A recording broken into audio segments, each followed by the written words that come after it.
Drvni sektor u Hrvatskoj zapošljava gotovo 25.000 ljudi u 1790 tvrtki i bilježi prihode od 14 milijardi kuna, odnosno 1% BDP-a.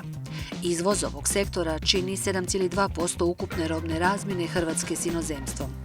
Stoga je Hrvatska gospodarska komora izradila studiju koja analizira koje su to jače izvozne mogućnosti drvne industrije i proizvodnje namještaja u Hrvatskoj.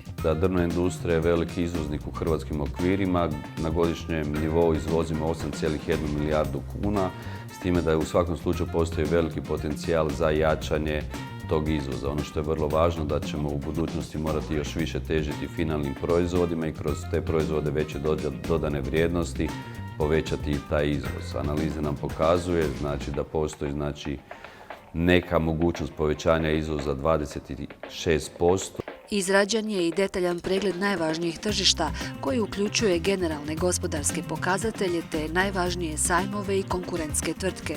Postoji mogućnost izvoza potencijalno u 33 zemlje sa kojima nekima i surađujemo, ali i nekih novih zemalja. Ono što je vrlo važno za reći, da smo iz te analize vidjeli da nam je vrlo interesantne su prekomorske zemlje, kao što su Kina i Sjedinjene Američke Države, a od europskih zemalja tu dolazi u prvom redu u obzir Njemačka, Austrija, Slovenija i neke druge zemlje. U analizi stoji kako je potrebno dizati produktivnost sektora i mijenjati strukturu izvoza, jer je trenutno visok udio proizvoda niske dodatne vrijednosti, dok je tek manjim dijelom zastupljen izvoz namještaja.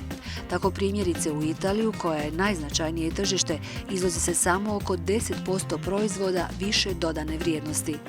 Što se svjetske proizvodnje namještaja tiče, ona se procjenjuje na oko 575 milijardi dolara.